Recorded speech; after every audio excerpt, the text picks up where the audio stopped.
mostly what I do is work in companies to try and stop doing really dumb things to customers on different channels, and increasingly trying to link channels together to even start doing hopefully some quite smart things with customers. And what I thought I would talk a bit about today is benchmarking, which sounds like a very boring topic, so that's probably why there's no one here. But the real essence of it is, how do you decide as an organisation what to focus on in your digital estate, and how do you get consensus over how good you actually are at what you do? I think the big challenge with digital is we're all web users, app users, we all have a really strong opinion about what's good, and often that's our personal preference rather than anything particularly objective, and that can lead to lots of circular debates about should we be going in this direction or should we be going in that direction.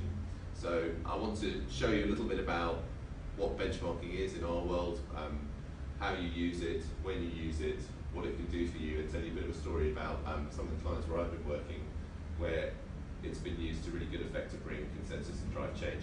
So before we do that, who here is in a would characterise themselves as a sort of a delivery person or a technology person who is actually building or supervising code bases? Okay, who is in the sort of design and UX world? We've got some multi-skilled people here. Not trusting them. And who is more in the sort of client of online, or owns the business KPI that online is trying to drive? Sort of, a little bit.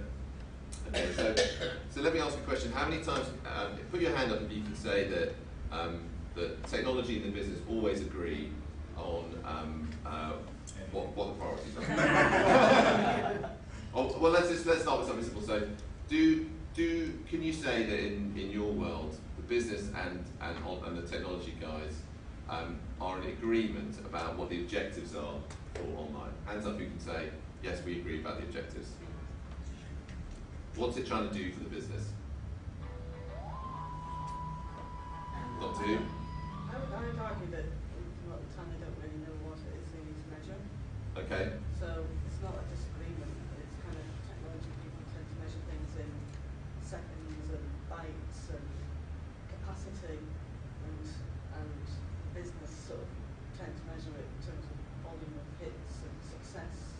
Usage and performance. And actually the user experience of how it is make it work. Yeah. But trying to work what does that mean from an experience? What do we need to measure to see if it's working well? You know, that's the bit that's always grey. Okay, that's good. Thanks. That's a good point. So, if I ask another question, who can say that there is consensus about what the immediate priority should be? So, you've all got lots of different sites and apps and things that you're working on. Does everyone agree what's really good and what's not so good and what we need to work on next? Might be within a particular area of work. Right. It's not always clear across the whole estate. I think there's recognition that generically it's all a bit shit, but I'm not sure we necessarily know. Is that where we are, right? Generically all a bit shit. And I'm not sure that we collectively understand which ones are more shit than others. I'm not sure. I mean, actually, stats, right? So we do 25% of our upgrades online, which is way more than any other mobile carrier, right? Twice as much. That's good. Don't know whether it's really good, right? So is 25% a good number? Why isn't it 100%, right? We do 0.7% conversion on acquisition. Seems pretty low to me. We have an ambition to go to 1%. Is that good? I don't know. You want me to say? Right. So I think we have numbers and we have goals at a business level that we aim at. There are plans that say to do, so I'll give you an example, to deliver that 1%, the channel is betting its budget on personalisation next year to increase that 1%. Is that the right thing to do? Yeah, so personalisation is a great thing to do, obviously, it's a bit of a given, but is it going to deliver 1% conversion? Okay.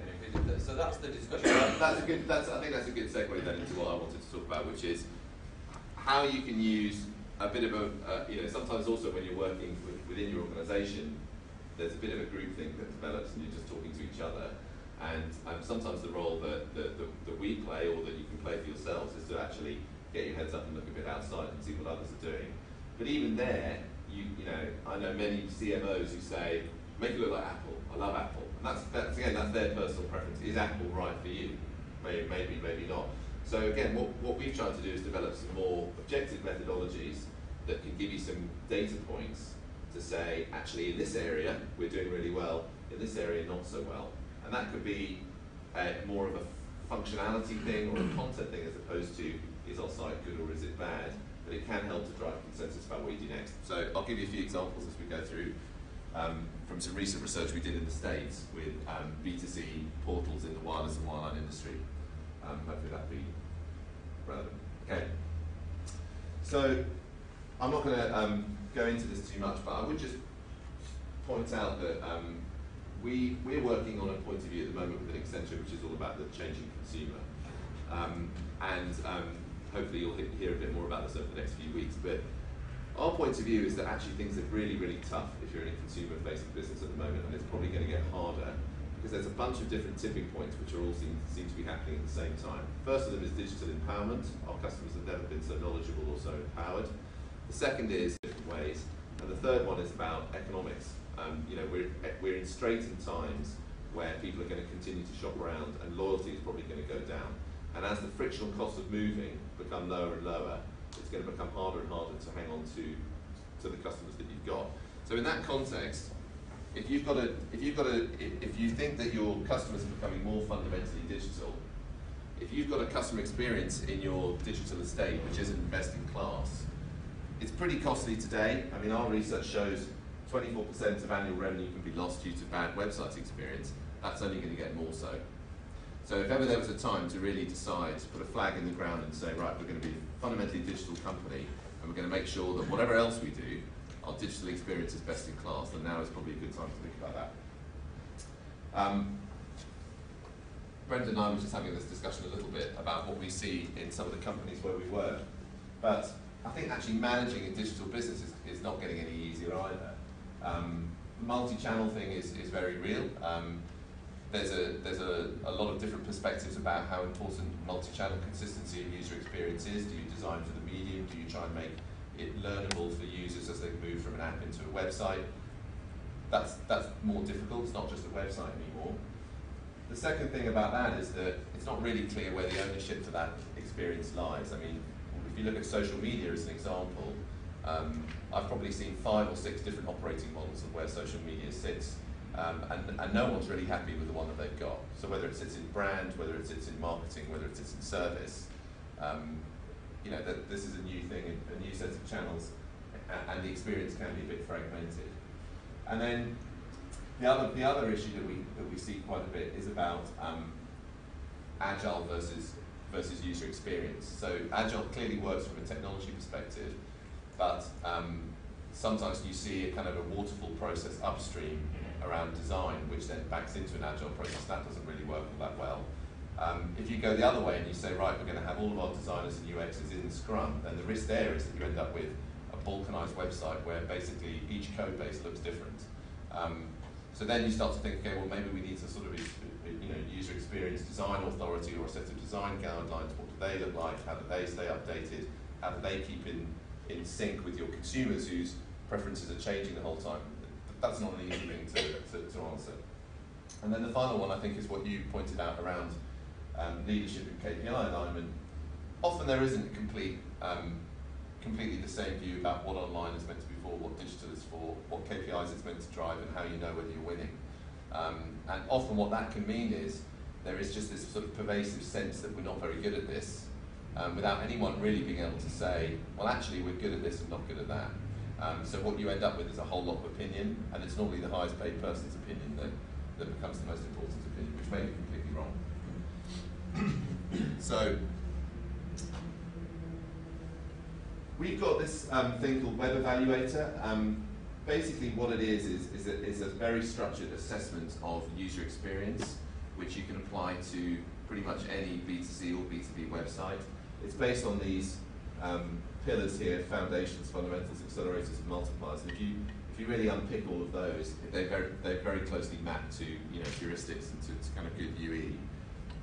The point about this is that it's very much a non-opinion driven process. there's a massive assessment tool that the guys use, and it's human beings doing it, but they're basically saying, does this exist, yes or no, as opposed to saying, is it good or is it bad?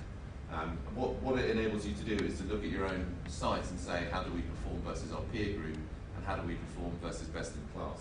And what I thought I might share with you today is, when I thought about benchmarking, I thought I won't talk to you about your competitors in the UK, because I think you probably look at them already. But I thought I'd give you a feel for what good looks like out of the US. So we recently, using that tool, we recently did a study of about 15 wireless and wireline providers in the US. And we looked at them really in two different ways. The first one is we looked at the features and the functions that they have. And we looked at that from a customer perspective, using these customer use states that we have down here: learn, buy, get, use, pay, support, and cross, which is basically things that link all of those together. I think that's quite important, putting your customer at the heart of it and looking at the site through a customer's eyes in terms of the things that they want and need to do. The second thing we did is we have a machine, a sort of a scanning tool that sits behind the scenes and says, okay, fine, this is what you're trying to do for your customers, how effectively are you delivering that? So that really looks at the bit below the waterline. It looks at links, are they broken, do they work? It looks at cookies, it looks at meta tags, it looks at whether copy sits in one place or in multiple places. It looks for sort of general usability consistency, as well as things like uptime. So we combined all that together and did a set of surveys on each of those companies, and then compared one to the next. And what I thought I might do is just take you through some of the high-level findings of what your US competitors are doing today, what they're doing well, what we're not doing so well, what does really good look like in each of those areas. And maybe that'll spark off a discussion about whether this is what you're doing today, whether you're not doing it, whether it makes sense for you.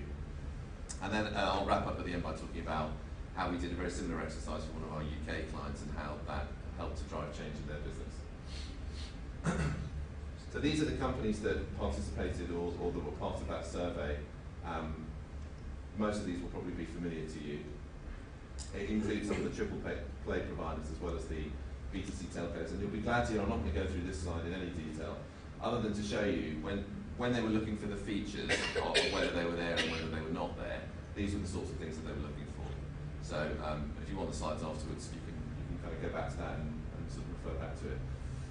So the summary of all of the work that we did is that actually even the best performing portals in the US still have a lot of room for improvement. Some of them are missing a good quarter of the features that they would need to have to be considered best in class. And in terms of operational performance, there was a lot of room for improvement behind the scenes. There were some opportunities really throughout all of the use states, whether they were sales and service. Still quite limited functionality in terms of what customers can do for themselves, which is strange in this kind of day and age where customers actually want to be more in control, they want to do more for themselves.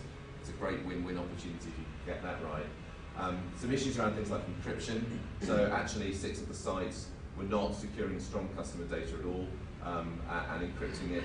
And there was actually public data which could be pretty easily accessed as well. I think that's a really important point. I think that trust is something that is rising up the consumer agenda today in terms of preferences of who they want to do business with. And failure to secure data, I think, if you think about how that could spiral into a social media storm, could be very dangerous. Single sign-on, have you cracked single sign-on in O2? Getting there? Yeah, we'll get there. Yeah, it's a challenge, right? And it's only getting harder as we get more and more channels out there. But it's a huge barrier, particularly to call reduction. If you're asking customers to go through too many stages, they just will drop out. Most of the companies I look at, the sign-in page is the largest single source of dropouts in the service environment. And lots of page errors, broken links, frequent maintenance, downtime, inconsistent look and feel, confusing navigation. These are what you'd think would be the basics, but still pretty challenged. And then in terms of more opportunities, I think the two to focus on are probably mobile and social media. And I think some of the examples of best practice that I'll show you, companies are really embracing that and thinking about how they can do things differently. So I guess I look at that list and see a lot of similarities with issues that telco sites have in UK. And I wonder what it is about telcos that they share. What is it about them that they have this kind of, they share these kind of issues, or are That's a these good question. issues that are in any type of business, or is it, if you just compare other like banking or something, would you see the same themes, or are these themes more relevant? I think a lot of them are. I mean, when we look at the web evaluator across the board and look at different industries, the same things come up over and over again. But I do think there's probably something about the rate of change within comms, media, and technology which is making this harder. I mean, banking hasn't really changed as a core proposition in, probably 100 years really, but even in the last 20 years, online banking pretty mature in terms of how it works and the kinds of functions that you can do. That's absolutely not the case in our business. In a wireless provider, the things that you can do today are radically different from what you could do 20 yeyears ago. And I think that if you get into a groove of knowing what your customers want and understanding their intent and building good functionality for it, and then just optimizing it, that's a whole lot easier than having to develop and launch new propositions, user test them, hopefully get them right, but often not. I guess that would be one sense of it. It is interesting though that you get all of the same issues in telcos all over the world.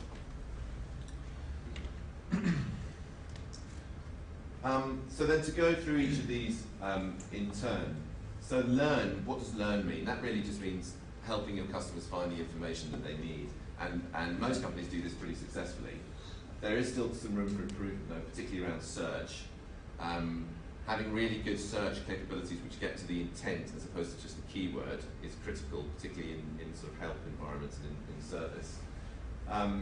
And even in the States, I don't know whether this is something that you do, but half the portals don't actually include external product reviews or even allow their customers to review their own products. Do you guys do that? No, it's on the button for next year. Okay. And then finally, learning through the social networks is obviously really critical, and only one out of these portals today allows users to actually like or share the product or brand information that they've got via Facebook. So given that you've now got 39 million people in the UK on Facebook, integrating that and as a way of helping people share is clearly a good idea. So in terms of the benchmarking examples, we actually pulled out a few that were not specific to this survey, but just look more across the board. So within the UK, in terms of product ratings and independent reviews, I think Orange does a really good job. Home Depot were doing something quite interesting where if a customer went onto the website and searched for doors, but didn't actually complete the purchase, they had the back-end analytics working well enough so that they could actually email that customer a set of recommendations for doors with pricing and product reviews.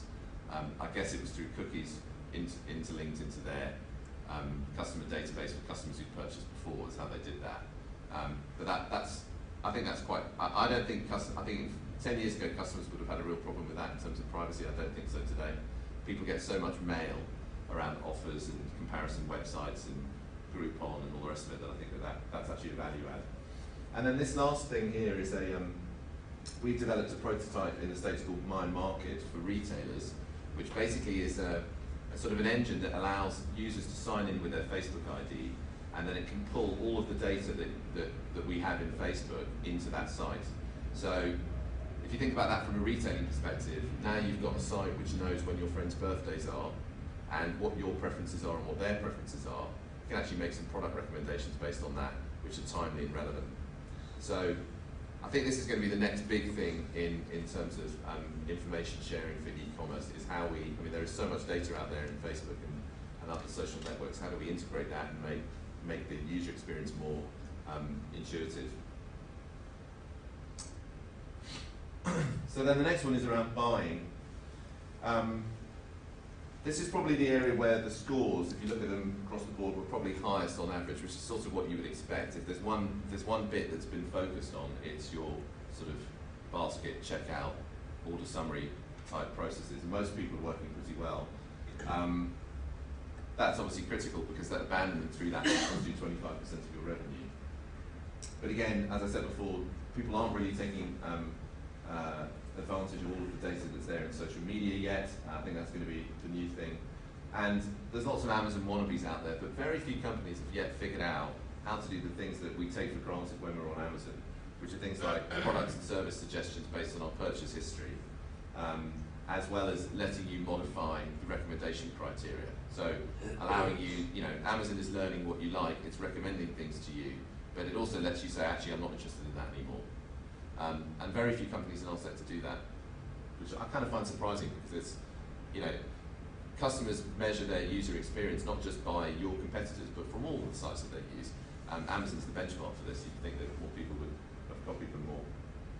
Do you think that's workable for, so customers don't actually buy things from us anywhere near the frequency they buy something from Amazon.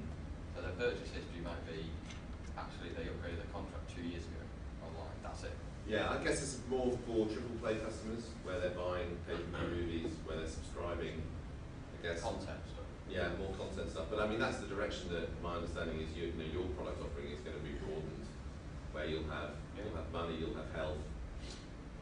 Yeah, wherever your purchase is, it's just interesting. So where you purchase your money product isn't likely to be the shop, the online shop. That doesn't make sense. No. But it's interesting. I guess, my perspective for O2 would be, you've got a strategy which is O2 build, which is about having lots and lots of different things which you're going to sell to the same customer base. If you can build from the get-go an approach which is going to allow you to learn what people are buying, what they're not buying, and recommend things which they're product buying. recommendations, sure. Yeah, based on purchase history. If we did that, one of those ideas we did in the past was around the way you enable other partners to sell our products and vice versa via our site, you may get more traffic to your site. Because I think also you're sitting on a data gold mine, right? And you've got a lot of data about what your customers are doing today, and the more you can enrich that from if you were to sell that data to somebody who's looking to build a business around e-commerce, again, the more you can learn about what people have done and what they're more likely to do next, the better. I think the other thing that's quite interesting, and this is more in the sort of gift-gap direction, but some of the sites in the States, AT&T came top in this category, and they were actually providing customer rewards for engaging with their content and with their brand. So every time you like something, or you recommend it, or you share it, you get points, which converted into minutes, which converted into a sweepstake. I think that whole Groupon type model is going to become very pervasive, and people are going to start to expect it. Well, I think there's an opportunity for us sort of trying to drive more service activity online, sort of rewarding people Yeah. doing that online rather than phoning up call centers. Yeah. We don't do any of that. No. I think if you're going to drive change in our customers to stop phoning call centers, we need to somehow give them the carrot to do so. Well, this is a subject quite dear to my heart. The project I'm working on today is precisely about call deflection and how you can use online. And actually, I think most companies can do a much better job of communicating what they've got to their customers and to their staff, and helping educate both customers and staff at the point of contact. And that's way cheaper than starting to actually lowering your price floor by saying if you're an online only customer, it's £2 a month cheaper. So I don't disagree with you, but I think that's a low-level priority to get the basics right first around communication and education. But yeah, and people are starting to do that in the States in a big way. I think the rest of this is probably pretty much known. So get, what do we mean by get? Well, get really means as it's the bit between buy and use. So you bought it, but you haven't yet received it, or you haven't yet been enabled to use the service. So this is really about order tracking fundamentally. And some of the things which I think is quite interesting, I mean, order tracking is one of those things where it is such a simple call to eliminate if you can get the right process and you can actually proactively notify and direct customers into a portal where they can see the status of their order. The complexity of that is actually getting the information out of the supply chain so that it's accurate, so that if you're saying it's going to be with you in 48 hours, it actually will be. I think AT&T did absolutely best on this, and this is actually worth looking at, because what they've actually enabled their customers to modify in-flight orders.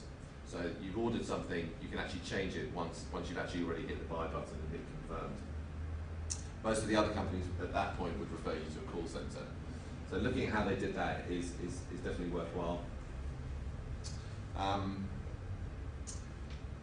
Into use, again, some interesting things that people are doing in wireless where, I mean, I think most companies in the States now have got really quite good graphical interfaces which are well. Understand how many texts you've got, how much data you're using, all of that stuff. That's kind of like the basics. But people are starting to do other things like enabling you to activate products, enabling you to restore from suspend, enabling you to freeze a service online. So this is a kind of elephant in the room. Do you guys allow your customers to downgrade online or only upgrade? It's kind of upgrade, but you can move in duration. Sorry? So we don't allow customers to go, because the business rule that says you can't go below the package you subscribe to. If you upgrade in contract, you can downgrade back to what you got before. Well, I think that's good, and I think what we're seeing in the States is people who are not looking at upgrade and downgrade as such a binary issue, where you can actually, if you've got a feature, and you basically want that feature, you just can't afford it for the next 2 months, you can manage it yourself, go online and freeze it. So I think that's kind of important in terms of the changing consumer. I don't think consumers really get that that you can do some things and not others online, and the more that you can empower them and make it easy for them to manage their own subscription effectively, the more they'll do that, and you'll reap the benefits in terms of cost to serve. So again, looking more broadly, what Dell are doing, I think, is probably the benchmark here in terms of driving that usage engagement, getting customers in there in terms of communities. I've seen lots of great implementations of forums, but to your point, I haven't seen anyone who's actually rewarding with cash or some kind of incentive people who are really participating in the forums. I mean, they get their kudoses or kudoi, and they get the recognition through the forum, but they're not actually benefiting. And that's kind of crazy when you look at some of the amount of time that some customers actually spend in forums helping out other customers. We should be doing more to stimulate that. This is a B2B example of Verizon, but they actually allow customers to assign an account manager who's not necessarily on the plan, who can come and make changes to the account. Again, that's a good call reducer. And then Hyundai is doing some good things around owner's manuals, where they've replaced the book that you get in your car completely and you get an app.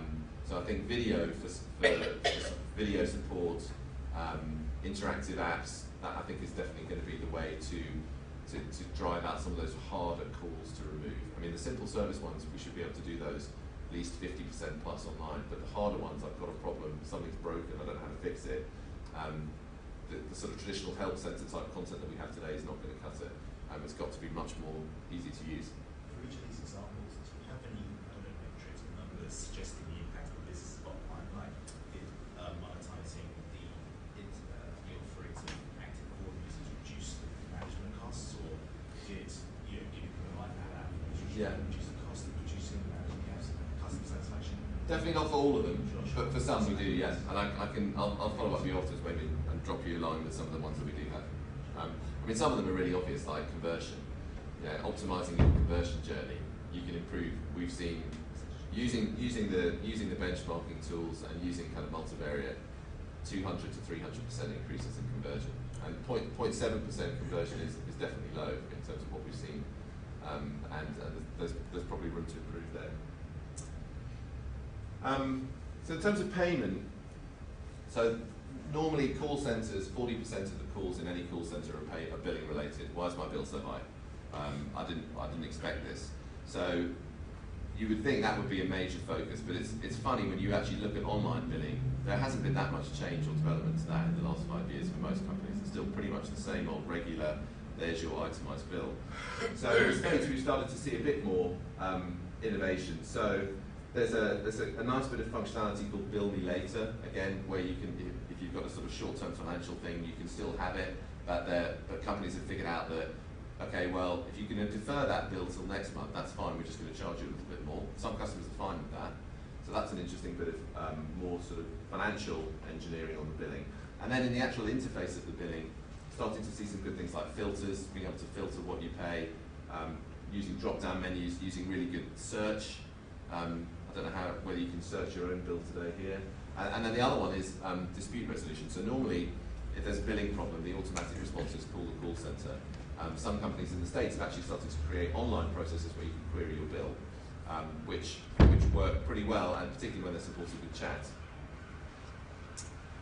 And then the other one I think is probably worth calling out is Sprint, where they've actually developed a billing widget that that you can suck into your Facebook account and actually have it within Facebook. So that seems to me to make a whole lot of sense, given that users are spending most of their time in Facebook anyway.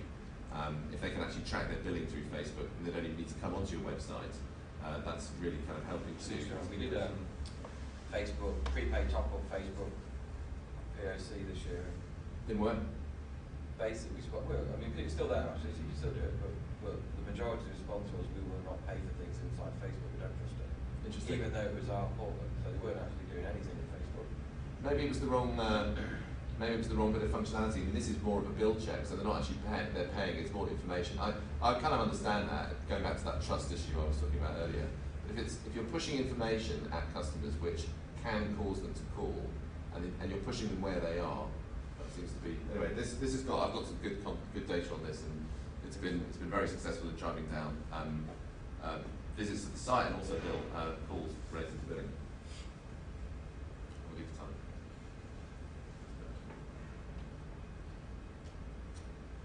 time. So support is really about when there is a problem, being able to get help quickly and then track help.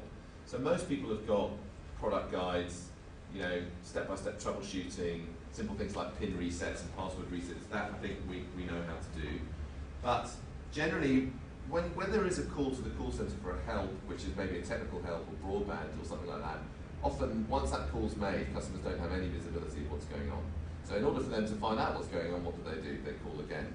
So Verizon have got a good thing within their B2C portal where it interfaces with their back-end system, with their ticketing process, and customers can actually track how a fault is being resolved all the way through the line.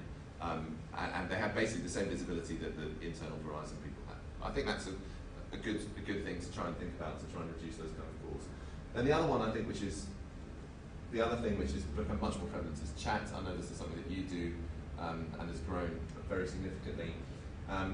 Is your chat proactive or reactive? Is it push chat on certain pages or? Today it's push chat on certain pages. Yeah. So a mixture here in the States of sometimes the chat pops up when users are sitting there idle. Verizon actually only offer chat proactively, so it really is only pointed at specific pages. I've also seen clients starting to use chat a lot for retention. So when someone goes cancel O2, chat appears. That all seems to make a lot of sense. Do you have a virtual agent or a virtual assistant? What's the underlying? Is it the service company? I can't remember the company. It's called Ask Lucy. I can't remember who provides it. Ask Lucy. Yeah. Okay. Why is it always a woman? Is it a woman? Huh? It's slightly more trustworthy. Is it? Say so. I think. I think those things are. They work up to a point. I think the most valuable thing about it is actually the analytics that you can get from what customers are looking for, and to enable you to structure your sites properly and get the content up there that really matches to the sort of needs and intents that your customers have. So cross intent. This is actually where the scores were the lowest, and for a lot of different reasons, but a lot of it was really down to broken links, errors, inconsistent functionality, the sort of the below the waterline stuff. I think that's probably a bit that we focus a lot on customer experience. It's amazing how impactful that is to a customer experience. And there are some great tools out there where you can scan your site in a matter of minutes and find all of that stuff very, very quickly without having to do it manually. Multiple logins, big driver of dissatisfaction. Personalization, again, I think lots of people want to do it. Very few have done it successfully or made it pay. And then social. I think we've kind of talked about that, but and these are all kind of more social ideas. So that, I hope that was. There's a, as you can imagine, there's like a 100-page document behind that. I'm just trying to pull out the sort of the highlights. If anyone's interested, I'm happy to email you the full study, and you can kind of go through it and pick it apart for yourselves. I think some of the best practice sites are definitely worth visiting in the States, and anyway, I hope that was somewhat useful. So I think we've talked a little bit about what benchmarking is and how you do it. I think that what I wanted to focus on next was how it can actually help. So about a year ago, I and a team of people went and started work at a major UK company in the comms media sector, where the company basically got to a dead end. They had an online strategy which half the company agreed with and half didn't. There was not just a sort of small pervading sense of dissatisfaction, there was major frustration around the quality of the online experience. Every single online project was delayed and didn't go live when it was meant to go live. They were spending probably 75% of the end-to-end development time in design and 25% in delivery, so that will tell you how many reiterations. There was one set of pages which went through 35 different iterations and then never even got signed off, never saw the light of day. The attrition rate amongst the designers and UXers was through the roof because they were just spending all of their time churning through designs which never went anywhere. Technology were pretty pissed off at getting the sort of boot for it, even though they didn't think they were responsible, and ultimately it became a CEO issue and they said, right, we've got to get this fixed. So we came on board and we worked with an internal team to basically do 3 bits of analysis up front, which were called, rather imaginatively, the what, the design, and the how. The what focused on what is online for, what are we measuring, and how are we going to know we're being successful. The design was benchmarking analysis using Web Evaluator and the diagnostics tool, where we did a compare and contrast of this particular company against 6 competitors, 3 in the UK, 3 globally, and we ranked them. And then the final one was the how, where we also did a sort of a review of the end-to-end process and where the pain points were, what things were going wrong and why. And as a result of all of that, we basically got to a point where actually what they've been doing for most of the last 3 years is building loads and loads and loads and loads of functionality. So all of the investment was going into building stuff. So from a functionality perspective, they actually had a great end-to-end journey. It worked, it was effective. They had lots and lots of good service functionality, good content functionality. The problem was, and we sort of described it in this circle like this, was that actually if you think about a user experience journey, the first thing that you do is you land on a page and you say, where am I? Their high-level information architecture was very confusing, and their SEO strategy and their paid search strategy was landing people in weird places. So when you search for the .com homepage, you ended up in a shop. So the journey was starting in the wrong place. Within that, they then had a massive different designs. So they had we described it as sort of renegade Google labs. They'd gone down this path of everybody designing their own experience, multiple external agencies being brought in to do that, and there was so much variety in the design, it was impossible to say what was the house style. There was not one. There were 17 different varieties of play button throughout the estate. On some pages there were as many as 5 different levels of navigation. It was just a complete mess. So what we said to them was, you've actually got great functionality, you've got loads of good content, however, that's all wrapped within a basket case of an information architecture and a multiplicity of different designs, and you're just confusing the hell out of your customers, and that's why they don't like it. So that came out through the benchmarking. When we did the benchmarking, they actually scored really well in sales, they scored really well in service, they scored very low in navigation, they scored very, very low in brand, they scored low in architecture. So we ended up doing a process where we basically changed the operating model, we reevaluated and completely rewrote how the estate was structured. We did a 3-month process around user-centered design where we got back to user needs and rebuilt the estate into 5 sort of coherent blocks, each of which mapped to one of those user intents that I've just been talking about. And we built the first set of design guidelines and design online style guides, user experience principles, all of those things just didn't exist. And we did all of that in about 6 months, which, given the number of stakeholders had to be consulted and the amount of change that it represented was actually pretty quick. As a result of that, they then relaunched their .com homepage. They changed all the designs of all of their 5 or 6 different major sites, while also developing and delivering loads of functionality at the back end. And the results from that project were, first of all, for the first time in many years, there was actually agreement and consensus about what they were trying to do and how they were going to go about doing it. They went from a stage of of online being seen as a basket case and driving everybody nuts, to launching new sites which has got everybody internally purring and thinking, you know what, we're actually setting some benchmarks here. But that's really by the by, because that's just a bunch of opinion. What's really important is what they did for the customers. In terms of performance and customer experience measurement, they use NPS. I'm not convinced it's the right measure for web, but anyway, that's what they use. All of the 6 major sites have improved their NPS performance by between 5 and 20 percentage points. Net Promoter Score. So it's external benchmark of yeah. So what? experience. Yeah, what you do with Net Promoter Score is it's a post interaction experience where you ask a customer, would you recommend this website to family and friends? It's a bit like your CSAT, but if you score 9, it's much harder. It's much tougher than CSAT, I would say, because your CSAT you vary from 60 to 70. With NPS, you can be plus or minus. Because what you do is you take your promoters, who are your 9s and your 10s, and then you subtract from that your detractors, who's everyone from 0 to 6. So it's obviously much easier to be a detractor than a promoter. So, for example, having a positive NPS for a website is actually pretty good. The help part of your site, that's really, really good. When we started, the Help Centre had a minus 60% NPS, and we've now got that to about minus 20. Still bad, but a whole lot better than it was. In terms of new sales conversion, they had their conversion was already pretty good. They'd done a lot of optimization, so visit to order was about 7.5%. We got that up to 11%.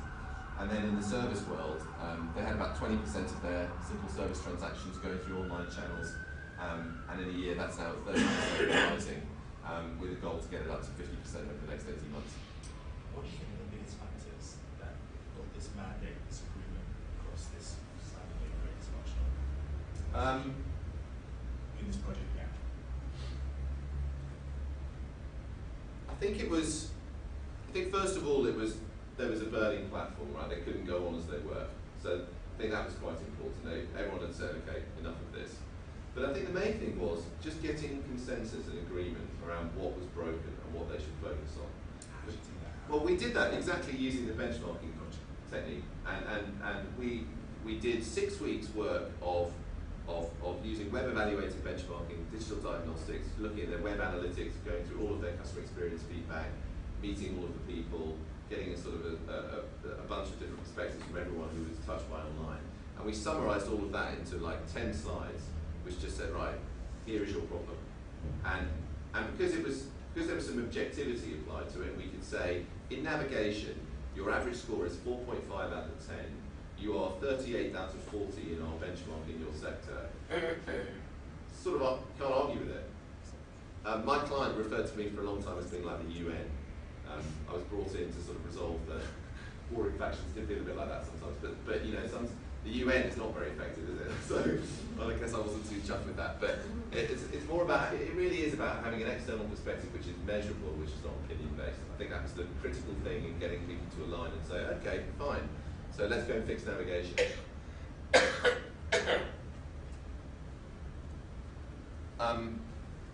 So that was me done, really. I think we're out of time. Any questions? Any comments? Perspectives? So how long does the benchmark take? The full one, we got it done in, the initial phase of that work was 6 weeks, but the actual benchmarking of that was probably about 4 weeks, and then we did, then it took us a couple of weeks to pull all of the data together. It depends on how many companies you want to benchmark yourself against. But it's not just the scores that you get, there's a whole set of slides. So around service it will say, here's your score, here's where you rank, here's what you're doing well, versus the benchmark, here's what you're not doing so well, here's what good looks like in each of those sections. So it's not a massive engagement by any means, it's pretty light touch. And then the diagnostic scan is a bot that just crawls, and that happens really fast. That happens in about 2 weeks.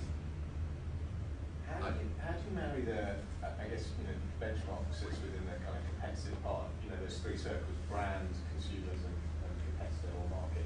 How do you marry it to the other 2 bits, either brand objectives and the consumer observations? How do you kind of tie all that together so that actually you have a strategic view as well as a Yeah, well, it's worth saying that the competitor benchmark is itself user-centered, in the sense that the things that you're benchmarking are not monetary performance or even, you know, dwell time or hits or visits or anything like that.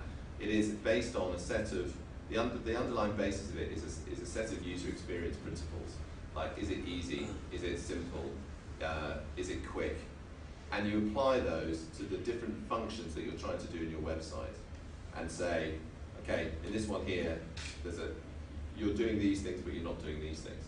So it's not, I wouldn't say it's the more, I would put it more in the consumer circle than in the competitor circle, because it's really saying, here's how consumers experience your site today, and here's how they experience other people's sites, and here's where you rank. Does that make sense? So We did, those two together primarily. yeah. We did at the same time, actually, while we were doing the external, the sort of outside-in perspective, we did a whole lot of analytics on their internal web analytics, as well as all of their customer sat stuff. And there was a very high degree of correlation where we were saying, you know, for example, one of the things that they were doing was that they had advertising on the page, which was quite intrusive. So they would have super headers which would come and actually push everything down on the page. So if you're a customer coming to that page for the first time, or you're coming back as a repeat visitor, you look at it and go, where's my navigation gone? So customers were saying, this advertising is driving me mad, I hate it. And you know, sure enough, Web Evaluator said, you know, your brand positioning is not good, and your usability of your homepage and your navigation is not good. So there were multiple sources, but the benchmarking tools that we use are very much built on good user-centered design principles. Did you split it, your analysis by customer segment?